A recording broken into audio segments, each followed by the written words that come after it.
मैं एक ही अपील करूंगा कि जो मान लिया एक उदाहरण के तौर पे समझा रहा हूँ, ज़्यादातर लोग आइस से डरे हुए हैं कि जी आइस उठा लेगी, आइस उठा लेगी।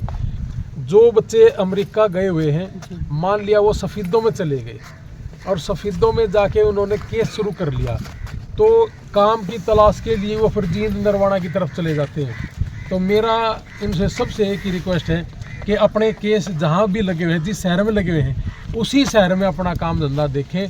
दूसरे शहर में मूव होते ही उनको आइस उठा लेती है, लोकेशन चेंज ना। हाँ, तो उस डर की वजह से किसी का हार्ट फेल हो जाना या कोई अधरंग मार गया या कुछ भी मतलब वो हो, जैसे गाड़ी चल रही है ट्राला कहीं और घुस गया, तो ये खबरें ज़्यादा हैं जो पहले कभी नहीं थी। पिछले 20 साल से तो हमें हो गए वहाँ रहते हुए, तो पिछले 1.5 साल से इतना क्यों है?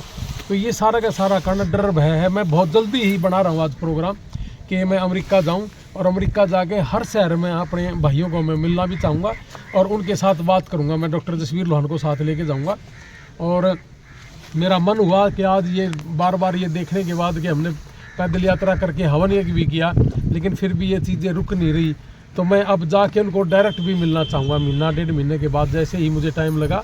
ये क्या हाल है जी, बुज़ुर्गों का जो प्रोग्राम कर रखा है हमने, बुज़ुर्गों की देख रेख कर रहे हैं, इसके तुरंत बाद फिर मैं अमेरिका का आज सोचा। साहब आप काफ़ी साल तो अमेरिका जा रहे हो, जो रेशियो है, डेथ रेशियो है, इस साल 65 डेड बॉडी तो आपने मंगवा दी। बहुत सारी डेड बॉडी ऐसी हैं कि जो आई नहीं, जिनका आपसे संपर्क नहीं था, हाँ, या जो मंगवा नहीं पाए। हाँ, तो इस साल की रेशियो कुछ ज़्यादा है पिछले साल? इस साल की तो रेशियो बेहद है जी। नहीं तो ये हुआ करती कि सारी साल में कोई 4-5 जैसे है, कोई एक्सीडेंट हो गया या किसी का ट्रक है जो बर्फ़ से फिसल गया, ये घटनाएं तो देखने को मिलती थी कि बर्फ़ फिसल गया जी, खाई में चला गया जी, या फिर हम कोई सेल्फी ले रहा हो कोई इसलिए खाई में चला गया, एक्सीडेंट। ये तो उस हिसाब से तो 10-12 गुना ज़्यादा रेशियो है, ज़्यादा है, घनी ज़्यादा है। 31 दिसंबर 2024 की नाइट को पहली डेथ जो मेरे सामने आई थी, उसके बाद मेरा कोई हफ्ता नहीं निकला जिसमें डेड बॉडी ना आई हो। तो हमारे भी काम धंधे थे जो सारे के सारे छूट गए। और मैं तो एक ही बात कहूँगा कि भाई डरो ना, ज़मीनें बेच के हम गए हैं, मरने से तो अच्छा अपने घर आ जाएंगे, वो ज़्यादा अच्छा, अपना काम धंधा कर लेंगे, क्या फ़र्क पड़ता है जी।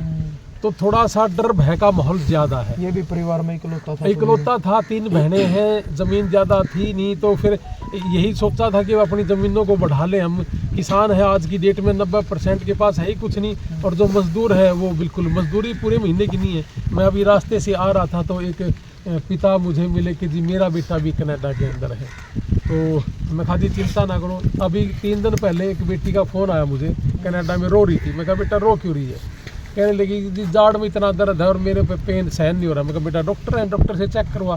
कहने लगी कि जी इस पेन का जो थोथी हो रही है उसकी जाड़ कि वो इंश्योरेंस में कवर नहीं है, और जब मैं चेक करवाऊँ तो फिर मेरे से 1-1.5 लाख रुपये पर सीटिंग का ले रहे हैं, और 8 सीटिंग मैं कहाँ से लेके आऊँ? तो हमने उसका इलाज शुरू करवा दिया कल से। तो मैं ये कह रहा हूँ कि डर का माहौल ज़्यादा है, उसकी वजह से डेथ ज़्यादा है। तो डरे ना, सबसे बात तो ये है। और अपने अपने शहर में रहें। अगर अपने शहर में रहोगे तो आइस उसको वर्क परमिट है, वो काम करने के लिए दे रखा है, तो आप काम करते रहें। मेरा तो यही उनको आग्रह है कि भाई डरो ना और अपने शहर को मूव ना करो, उसी शहर में रहें। डेड बॉडी ले जाने में बहुत ज़्यादा दिक्कत आती है। इस डेड बॉडी पे थोड़े से 8-10 दिन ज़्यादा लगे हैं, क्योंकि एक तो जैसे ही इनका एम्बेसी में हमारे जो कागजात गए हैं, तो उसी दिन जो एम्बेसी में पिछले 2 साल से जो ऑफिसर थे उनकी ट्रांसफ़र होगी, तो दूसरे ऑफिसर आए। तो जैसे ही वीरवार को हमें 4-5 बजे ही इनका जो डेथ सर्टिफिकेट मिला था, तो अगला कदम हमारा एम्बेसी का था। तो एम्बेसी में जब गए तो शुक्रवार के दिन वो बैठे नहीं, क्योंकि नए ऑफिसर थे, वो सीधा सोमवार को बैठे। तो 3-4 दिन तो इसी चीज़ में गए। तो फिर सोमवार को जब वो बैठे तो 3 बजे बैठे, तो शाम को 5-6 बजे तक उन्होंने उसको दिया हमने एम्बेसी से। तो फिर मंगलवार पे चलेगी बात। कुछ थोड़ा सा हमारा जो जहाज़ था उसका मिसकम्युनिकेशन होने की वजह से 2 दिन इसमें फालतू लगे, नहीं तो 13 को ये आ जाना था। परिवार बड़ा चिंतित था कि पता नहीं डेड बॉडी आएगी या नहीं आएगी। इसके अंजू जो बहन है सुधीर की, उसके हर तीसरे दिन फ़ोन आते थे कि सोनू भाई पूछना रणबीर लोहान जी से क्या रहेगा। परसों रात को तो बल्कि 1 बजे भी फ़ोन आया कि भाई बताओ। बड़ा चिंतित था परिवार। चिंतित था। आपने मुझे बहुत बार टेलीफोन करे कि भाई साहब स्थिति क्या है, थोड़ा सा बताओगे कि। एक हमारे यहाँ अपना साथी है प्रवीण राठी, उसका भी बड़ा टेलीफोन बार आते थे कि भाई साहब क्या रहेगा, बताओ थोड़ा सा। एक चीज़ तो मैं आपने बता दूँ, परमात्मा करे किसी के साथ कोई भी घटना ना हो, यदि कोई घटना हो जाती है, हमारी जो टीम है या मैं हूँ या आप हैं या हमारे जितने भी पत्रकार साथी हैं, आप किसी से भी संपर्क कर लें, यो जिम्मा हमारा है, हम लेके आवांगे। अपने भारत देश का कोई भी नागरिक किसान मजदूर परिवार से है, अगर उसके कोई हारी बीमारी भी हो जाए, हम किसी का काम आसका दोनों भाई हम अमेरिका में काम आवांगे। हमने 27 से ज़्यादा बच्चे मरने से भी बचाए हैं और ये 65वीं डेड बॉडी है। तो हमने कभी कोई अपना अकाउंट नंबर नहीं दिया, हमने कभी किसी से पैसा इकट्ठा नहीं करा।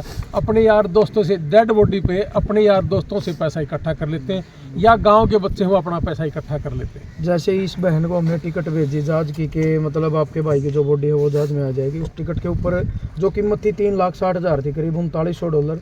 तो बहन ने पूछा कि भाई ये पैसे देने पड़ेंगे कि, तो बड़ी बात ये है कि यार इंडिया किसी से पैसा भी नहीं ले रहे, मतलब आप के सहयोग से, आपके जो साथी वहाँ बैठे हैं टीम के सहयोग से, परिवार का कोई पैसा नहीं लेते। 65 डेड बॉडी जैसे ये आई है, आज तक किसी का परिवार का देखो 60 लाख रुपए 40 लाख रुपए देकर तो हम जा ही रहे हैं, वहाँ जाके न 15-15 लाख रुपए वकील भी ले रहे हैं।